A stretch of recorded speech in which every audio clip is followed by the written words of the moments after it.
କିପରି ଗୋଟେ ବାଘ ଅଧିକା ଲୋଭ କରିବାରୁ ଶିକାର ପାଇ ମଧ୍ୟ ଖାଇପାରିଲା ନାହିଁ, ଆଜିର ଏ ଗପରେ ଆମେ ଜାଣିବା। ଚାଲ ବୋକା ବାଘ ଗପଟିକୁ ଆମେ ପଢ଼ିବା। ବାଘଟିଏ ଥିଲା, ସେ ଭାରି ବଳୁଆ। ସବୁ ପଶୁ ତାକୁ ଡରନ୍ତି। ଦିନେ ବାଘ କିଛି ଖାଇବାକୁ ପାଇଲା ନାହିଁ। ତାକୁ ପ୍ରବଳ ଭୋକ କରୁଥାଏ। ଶିକାର ଖୋଜି ଖୋଜି ସେ ହାଲିଆ ହୋଇଗଲା। ଦୂରରେ ସେ ଗୋଟିଏ ଘୁଷୁରୀ ଦେଖିଲା। ତାକୁ ଖାଇବାକୁ ମନ ଇଚ୍ଛା କଲା ଏବଂ ତା ପଛରେ ଦୌଡ଼ି ତାକୁ ଗୋଡ଼େଇଲା। ଘୁଷୁରୀ ପ୍ରାଣ ବିକଳରେ ଧାଇଁଲା।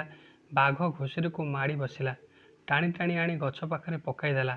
ତାପରେ ବାଘ ହରିଣଟିଏ ଦେଖିଲା। ତାକୁ ବି ଖାଇବାକୁ ମନ କଲା। ତା ପଛରେ ଗୋଡ଼ାଇଲା। ହରିଣ ଡରି ଯାଇ ଧାଇଁଲା। ବାଘ ଘୁଷୁରୀ ପଛରେ ଗୋଡ଼ାଇ ହାଲିଆ ହୋଇଯାଇଥିଲା। ଏଣୁ ସେ ହରିଣକୁ ଧରିପାରିଲା ନାହିଁ।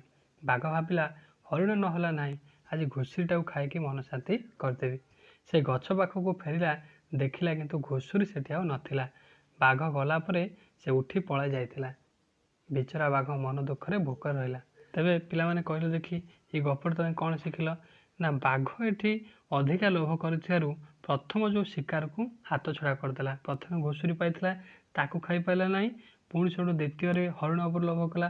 ହରିଣ ପଛରୁ ଗଲା ବେଳକୁ ଏପଟରେ ଘୁଷୁରୀ ତାର ଦୌଡ଼ି ପଳେଇଲା। ସେ ଅଧିକା ଲୋଭ କରୁଥିବାରୁ ଘୁଷୁରୀ ବି ଖାଇପାରିଲାନି, ହରିଣକୁ ମଧ୍ୟ ଖାଇପାରିଲା ନାହିଁ। ତେଣୁକରି ତୁମକୁ ଯେତିକି ମିଳିଛି ତୁମେ ସେତିକିରେ ଖୁସି ହେଇ ରୁହ। ଅଧିକା ଆଶା କରନି। ଯେତିକି ମିଳିଥିବ ସେତିକି ମଧ୍ୟ ମିଳିବ ନାହିଁ। ବୁଝିପାରିଲ ନା ବୁଝିପାରିଲନି?